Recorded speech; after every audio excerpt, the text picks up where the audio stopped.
Shalom peuple de Dieu, c'est avec joie que nous vous présentons ces nouveaux numéros des Scrutes chrétiens pour parler de la grandeur de Dieu dans sa profondeur.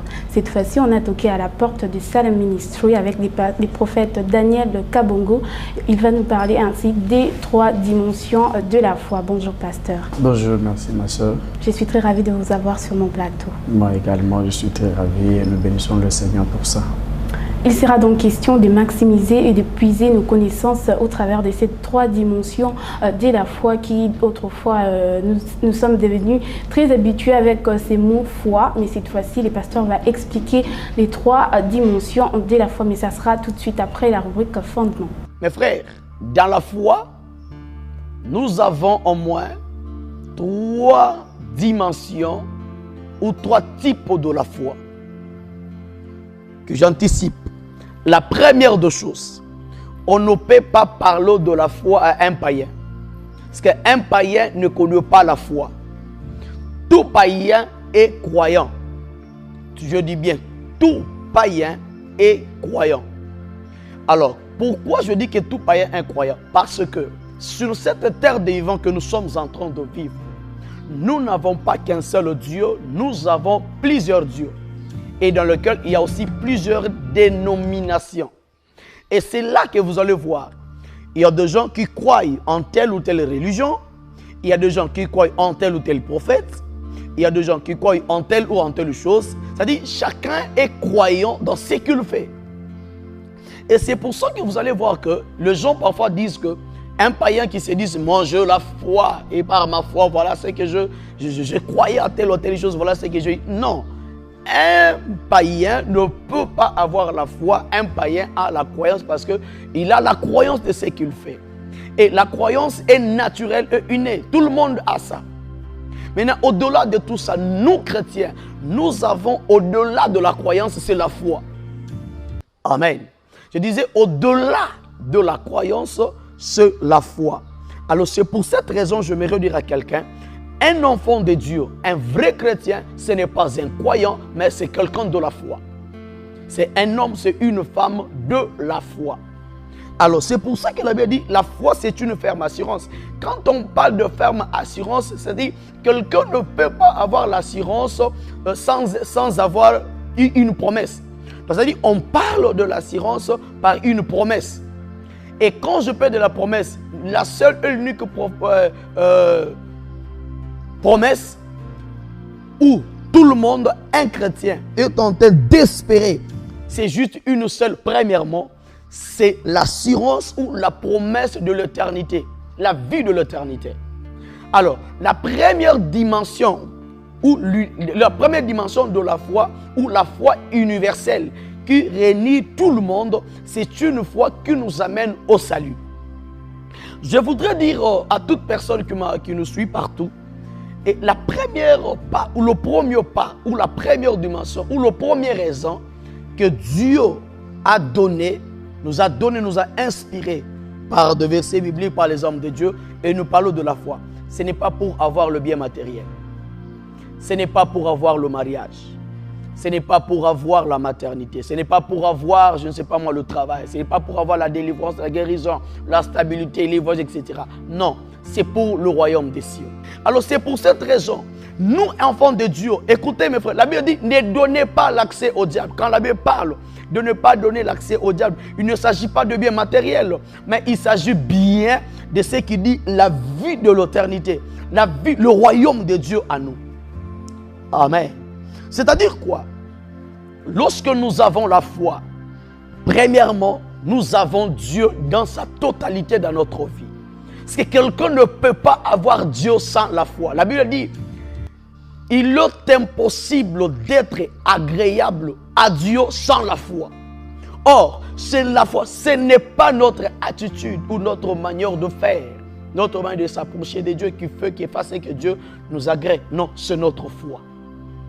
Et lorsque votre foi, je suis dans la première dimension de la foi, c'est une foi qui nous amène au salut, qui fasse que la personne gagne le ciel, quoique nous sommes sur la terre, mais nous avons Dieu, la foi en Jésus. Alors quand l'apôtre Paul parle de ça, il parle juste de défendre la sainte doctrine, qui est basée sur la foi, c'est-à-dire la foi chrétienne. La foi chrétienne, c'est une foi qui est basée sur la foi de Jésus-Christ de Nazareth. Nous, enfants de Dieu, nous chrétiens, nous croyons en une seule personne, c'est Jésus. Alléluia. Parce qu'il avait dit, personne ne peut arriver chez le Père sans passer par lui. C'est lui la porte de tout. C'est lui le socle, c'est lui la base, c'est lui la source de tout. C'est-à-dire qu'il faut passer par lui. Alors, la personne qui a un don de la foi, je vous dis, c'est une personne dangereuse. Parce que c'est une personne qui nage dans le surnaturel. C'est une personne, je vous dis, mes frères et sœurs, trop spirituelle. C'est une personne très compliquée. Dans la Bible, je peux énumérer quand même quelques personnes qui ont eu le don de la foi sur leur vie terrestre sur la terre. Et voilà les choses qui les a accompagnés. Et par exemple, lorsque vous prenez des gens comme des Daniel, quelqu'un qu'on pouvait prendre et jeter dans une fosse au lion. Mes frères, est-ce que vous pensez que si vous n'avez pas la foi, mais vous allez céder, vous allez abandonner, vous allez dire non, certainement, en tout cas je vais me prosterner, j'abandonne. Mais il avait la foi que Dieu va me sauver. Et voilà pourquoi même quand le roi est venu, il a dit, le Dieu que tu sers avec persévérance ne t'a-t-il pas sauvé? Donc, autrement dit, le Dieu en qui tu as placé ta foi ne t'a-t-il pas sauvé? Il a dit, le Dieu que je sers avec persévérance, dans d'autres termes, le Dieu en qui j'ai confiance, je foi, il est venu et il m'a délivré. Je veux dire à quelqu'un ceci, mes frères et sœurs, peu importe le moment que vous traversez, peu importe les situations dont vous traversez, je voudrais vous dire, gardez la foi. Là au ciel, il y a un Dieu capable de vous sauver dans ces situations. Pasteur, avez-vous déjà douté durant votre ministère? Bon, douter, peut-être la question est très vaste. Je ne sais pas douter dans quelle façon, dans quel sens peut-être. Douter dans le sens de douter, voilà. Bon, il nous est parfois arrivé étant homme de douter parfois de certaines réalités à laquelle nous sommes rencontrés, en fait, nous nous sommes vus. Alors, il y a parfois on peut douter. Et je ne pense pas que je ne serai pas la première personne. Même dans la vie, il y a des gens qui ont douté. Mais jusque-là, vous n'avez pas répondu à oui ou non si vous avez douté. Oui. Vous avez douté? Oui. Mais pourquoi avez-vous douté? Bon, c'est ce que je venais de dire. Le douter, c'est parfois par rapport aux réalités. À la réalité dans laquelle vous vous retrouvez, peut-être vous doutez un peu de beaucoup de choses. Ça peut arriver que vous doutez juste un peu. Et qui est cette personne qui doute un peu et cette personne qui doute carrément? Bon, si je peux répondre à la lumière de la parole, c'est-à-dire quelqu'un qui connaît le Seigneur étant homme. Et la partie homme peut douter. Mais la partie qui a la connaissance de Dieu, la partie d'un enfant de Dieu ne doute pas. Donc, en fait, quelqu'un qui doute carrément, il doute, reste dans cet état-là de douter. Je ne pense pas que quelqu'un connaît le Seigneur. Il a la connaissance de Dieu. Qui est cette personne qui connaît le Seigneur? Voilà. La personne qui connaît le Seigneur, premièrement, c'est une personne qui a déjà donné sa vie au Seigneur comme Seigneur et Sauveur, qu'il a accepté dans sa vie, comme il est dit en Jean chapitre 1er, le verset 12, la Bible dit, à tous ceux qui ont créé en son nom, il leur a donné le pouvoir de devenir un enfant de Dieu. Merci beaucoup, parce que par là, vous avez parlé de celui qui a cru. Oui. Alors, quelle est la différence entre cette personne qui croit en Dieu et cette personne qui a la foi en Dieu? Bon, la personne qui croit en Dieu et la personne qui a foi en Dieu, il n'y a pas vraiment une différence parce que c'est juste une variation de mots. Voilà. Donc, je venais de dire tantôt, il faut donner sa vie au Seigneur. Quand on croit au Seigneur, il y a la première partie, on croit comme Seigneur et Sauveur de sa vie. Et c'est pour le salut. Et en dehors de ça, il y a encore la foi. Voilà.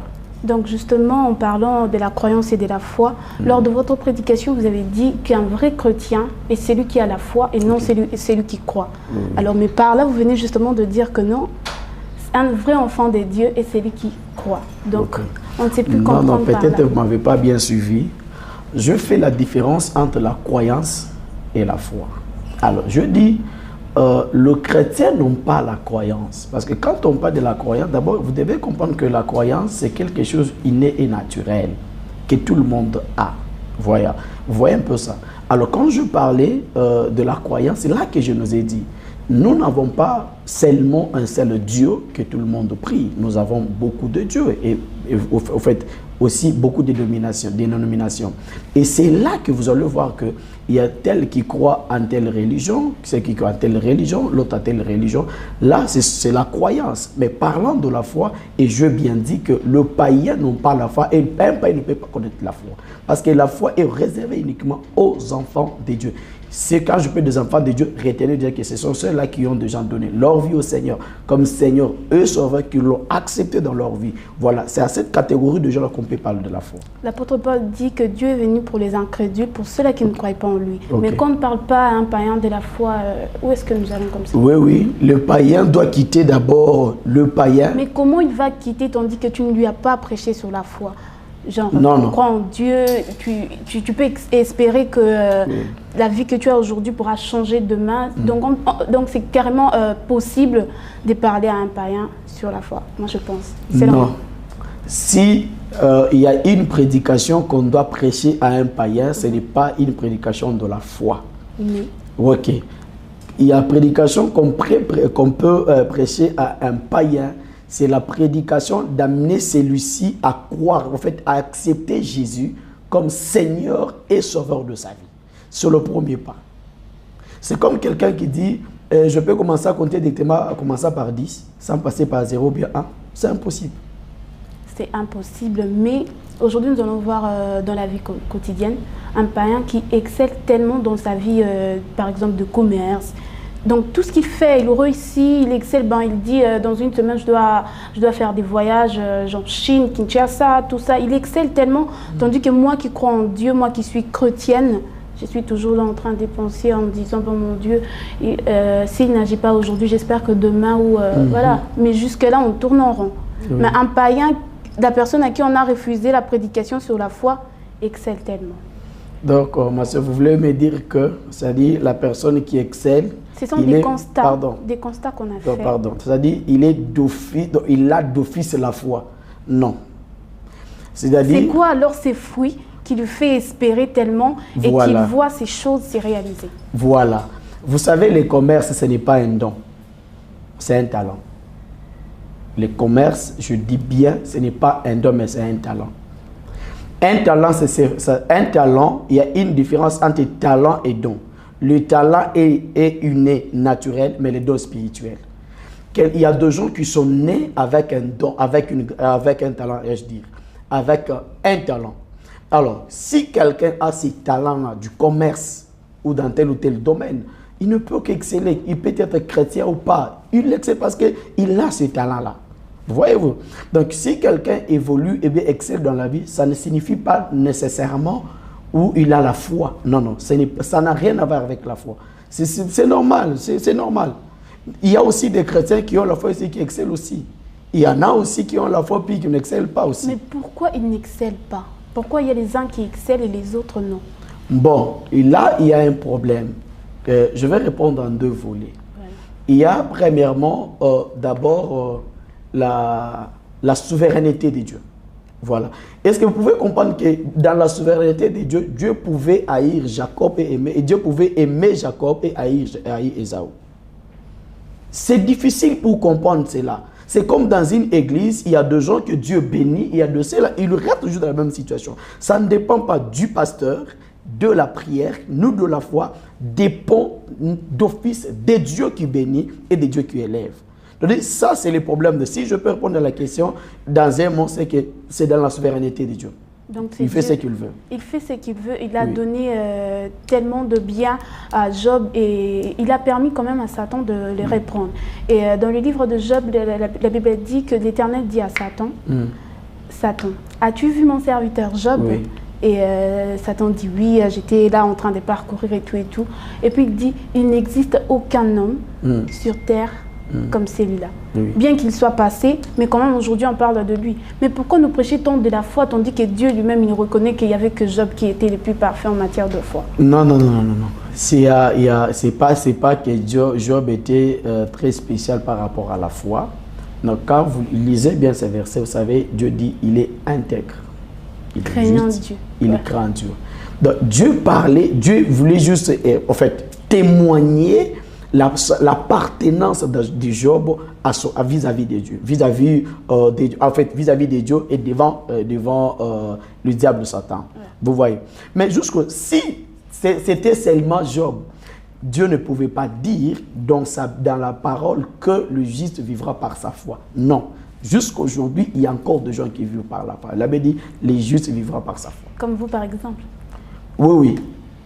Ça, moi, je vais vous dire. Alors, oui. Vous avez parlé de 3 volets. On a parlé de la foi comme étant un salut, comme étant un don et un miracle. Comment expliquer? Bon, voilà. Je disais dans la foi, selon à ma connaissance, à l'aide de l'Écriture, j'ai compris que nous avons au moins 3 dimensions de la foi. Et la première dimension de la foi, la Bible dit, c'est lui qui ne croit pas ne sera pas sauvé. Voilà. C'est-à-dire, lorsque quelqu'un veut être sauvé, vous n'avez pas besoin de passer par 4 chemins. Vous avez besoin juste de passer par un seul chemin, c'est-à-dire de croire en Jésus. Là, je suis en Jean chapitre 3, verset 16. La Bible dit, car Dieu a tant aimé le monde, qu'il a donné son Fils unique, afin qu'il croit en son nom ne périsse pas, qu'il ait la vie éternelle. Donc, ça dit, le premier pas de la foi, c'est pour le salut, ce n'est pas pour le matériel. Vous voyez? C'est-à-dire, lorsque Dieu nous a parlé de la foi, premièrement, dans la Bible, ce n'est pas pour avoir le bien matériel, mes frères et sœurs. Ce n'est pas pour avoir, je ne sais pas moi, le mariage, le travail, les enfants, etc.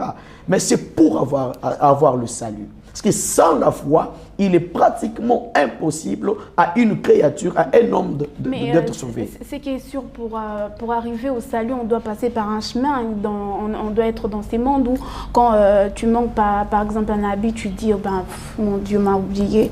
Bon, le salut viendra, mais quand même, je dois m'habiller, quand même, je dois prendre soin de moi. Mais comment on va attendre le salut seulement comme ça? Tu es resté à la maison, tu es juste toi en attendant les saluts comme ça. Non, non, on doit commencer par les saluts. Même la Bible dit, cherchez premièrement le royaume et le reste vous sera donné par-dessus tout.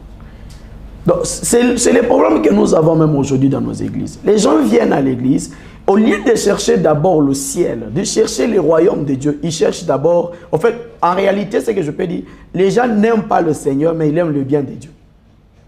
Comment voulez-vous avoir quelque chose de ma part alors tu ne m'aimes pas? C'est impossible. Tu dois commencer par m'aimer, mais gagner moi alors tu gagneras aussi ce que je... De cette façon, on va faire semblant de l'aimer, alors comme ça on aura assez bien.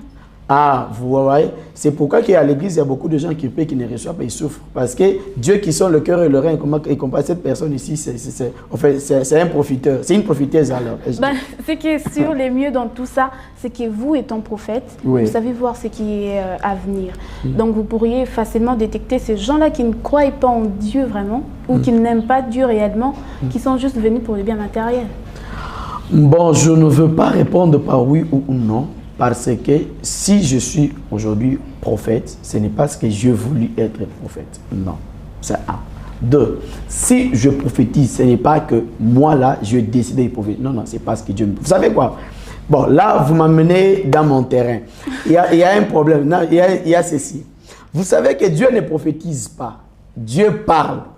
Et les prophètes prophétisent. Si Dieu ne parle pas, d'office, le prophète doit se taire. Maintenant, si Dieu ne me révèle pas, qu'est-ce que je fais? Je me tais. Moi, il faut essayer quand même de demander à Dieu, mais comment dans Salem Ministry, il y a tellement de gens, mais j'ai constaté qu'il n'y a pas ceux-là qui aiment Dieu, ben, il y a ceux-là qui aiment les matériels. Alors Dieu, donne-moi l'opportunité de briser toutes ces personnes-là pour qu'enfin nous puissions voir ceux qui t'aiment réellement, y compris vous, si Dieu seul sait.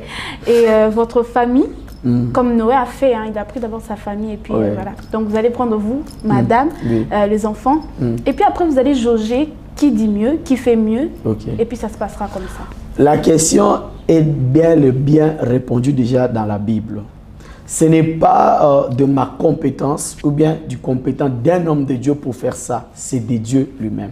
Lui-même a dit, laissez le blé et l'ivraie s'accordent ensemble. Et lui-même va faire la différence. Vous voyez, c'est un. Deux. Vous venez de dire tantôt que Jésus est mort pour le méchant. Il est mort pour le pécheur. Peut-être ces gens-là, le Seigneur le laisse là à l'église. Au fur et à mesure, on est en train de prêcher la parole de Dieu. Et en fait, la parole de Dieu est en train de le briser, est en train de le préparer enfin qu'ils aient la foi. C'est une bonne réponse dans ces cas, parler de païens sur la foi. Ok. Donc, donnez-leur l'opportunité d'écouter cette parole sur la foi, comme ça, Dieu seul sait quand est-ce qu'ils font. Non, madame, c'est impossible, ma soeur. Le païen doit d'abord accepter Jésus comme Seigneur et Sauveur. Et lorsqu'il a les saluts, alors là, on peut passer à d'autres étapes. C'est impossible. C'est peut-être un processus au fur et à mesure. Il écoute aujourd'hui, demain et après-demain, peut-être qu'il va changer. Oui, le problème de changer, ce n'est pas l'homme qui change l'homme, c'est Dieu qui change l'homme. Mais cet homme-là, pour accéder à voir, peut-être j'ai besoin de me marier, je me marie, de voyager, de faire ceci, cela, et je le fais. Mais avant de commencer par là, je venais de dire ceci. Est-ce que quelqu'un peut commencer à compter, commencer par 10 et monter sans passer par 0,1? C'est impossible. C'est comme par exemple, vous êtes sorti, la maison est fermée et vous revenez, vous dites, je vais entrer dans la maison sans pourtant passer par la porte, ouvrir la porte. C'est impossible. Donc, il faut commencer à ouvrir d'abord la porte. C'est comme, bon, j'ai pas exagéré encore. Vous entrez dans la voiture.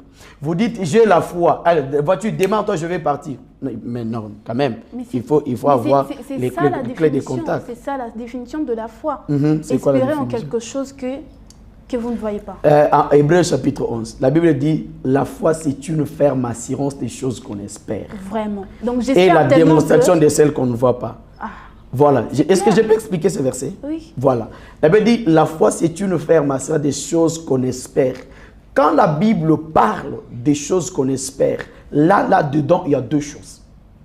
Il y a premièrement, nous espérons au salut, à l'enlèvement. Il ne s'agit pas d'espérer au bien matériel. Parce que Christ a dit, je pars et je reviendrai pour prendre l'église. Nous espérons à ça. Et c'est par la foi que nous espérons. Vous voyez? Ouais. Alors, la démonstration de celle qu'on ne voit pas. Qu'est-ce qu'on ne voit pas? La Bible dit, quand je viendrai, je vous prendrai avec vous et j'entrerai avec vous dans ma gloire. Voilà la gloire que nous espérons. Et c'est pour ça que même en Romains, la Bible dit, la Bible dit, la gloire du temps présent ne serait pas comparée à la gloire à venir. Quand on parle de la gloire à venir, il ne s'agit pas de cette gloire terrestre, il s'agit du royaume de Dieu. Et ça, c'est dans la foi. Vous voyez? Alors, c'est ça la définition. Parfois, bon, moi, j'ai toujours dit, l'interprétation dépend de la compréhension de l'âme. Mais quand nous lisons la Bible à la lettre et avec l'Esprit de Dieu, on comprend directement que donc quand le Bible dit que la foi c'est une ferme assurance, ce n'est pas pour le d'abord. Premièrement, je n'affirme pas avec un point. Non, premièrement, c'est-à-dire c'est pour le salut. Et la suite, c'est pour maintenant les promesses de Dieu que Dieu nous a faites. Voilà. Merci beaucoup. Comme on a dit, tantôt, on a relevé 3 dimensions, les saluts, le don et les miracles. On a parlé du salut et qu'en est-il de don? Bon, avant d'arriver au don, il y a le salut pour la foi pour le salut. Bon, c'est impérativement, on doit passer par là. Ouais. Il y a aussi ce que Jésus a dit, voilà, voici le maire qui accompagne ceux qui auront crié à mon nom. Donc, quand vous recevez maintenant Jésus, vous l'avez dans votre vie comme Seigneur et Sauveur. Il ne peut pas rester seulement un sauveur. Vous devez croire maintenant à sa toute puissance d'agir. Jésus pouvait ressusciter les morts. Pouvait guérir le malade, il pouvait pardonner même le péché. Je crois maintenant dans cette divinité de Jésus-là. Et il a dit, tout pouvoir m'a été donné dans les cieux et sur la terre, je vous les donne.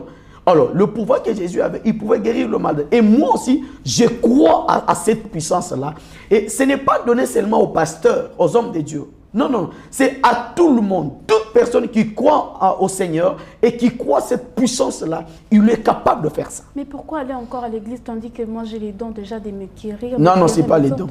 Non, ce n'est pas les dons. C'est quoi alors? Voilà, le Seigneur dit les miracles qui accompagneront. C'est juste pour nous accompagner. En fait, ce sont des signes qui nous accompagnent pour dire que nous avons Jésus dans notre vie. Maintenant, nous partons à l'église, c'est pour deux choses. Que nous ne sommes pas la première personne à partir à l'église. Depuis dans la Bible, les gens partent à l'église pour être enseignés. Oui, oui, pour être enseignés par la parole de Dieu. Pour connaître la vérité qui est Christ. Oui, oui. Merci beaucoup. Alors, nous chutons pour parler de la foi comme miracle. Oui, maintenant le don. Et quand l'apôtre parle de don, il a parlé de don, il a parlé aussi un don de la foi. Alors, je dis ceci. Les dons de la foi n'est pas différent que le don de puissance, les dons de guérison, de parler en langue, etc. C'est égaux. Donc, c'est-à-dire, les gens qui ont le don de la foi, Ce sont des gens incontournables et inébranlables. Même si la tempête peut souffler de départ à d'autres, c'est-à-dire la personne reste toujours constante et dit « je sais que ça va aller ». C'est ce que même Job a dit. Job a dit « même si ma peau va se coller à mes os, je sais que mon Rédempteur est vivant. J'accepte de tout perdre, mais je sais qu'il se lèvera le dernier ». Donc c'est une personne là où tout le monde ne voit rien, là où tout le monde désespère, là où tout le monde s'embrouille. La personne est tellement qu'elle dit « je sais que ça va aller ». Et le Seigneur fera quelque chose. Vous savez, pasteur, prophète, c'est vraiment facile de le dire, mais quand vous êtes face à un problème qui est peut-être dur que vous-même, comme vous avez dit, étant ces côtés humains-là, ça doute. Oui. Est-ce que Dieu me connaît encore? Oui, oui. Vous savez, mes frères, ma soeur, Dieu est tellement bon. Vous savez que Jésus, dans son humanité, il est dans le champ de Gethsémane. Dieu lui montre la vision de ce qui allait se passer. Étant homme, il a dit, Père, éloigne de moi cette coupe. Vous voyez, là, c'est dans son humanité. Et qu'est-ce qui se passe? Dieu envoie un ange à ses côtés pour le soutenir. Vous voyez, Dieu a envoyé un ange pour le fortifier. Vous savez, dans le temps où nous passons, où vous vous sentez, vous vous dites, waouh, est-ce que Dieu me connaît? Est-ce que Dieu vraiment existe? Est-ce qu'il est avec moi?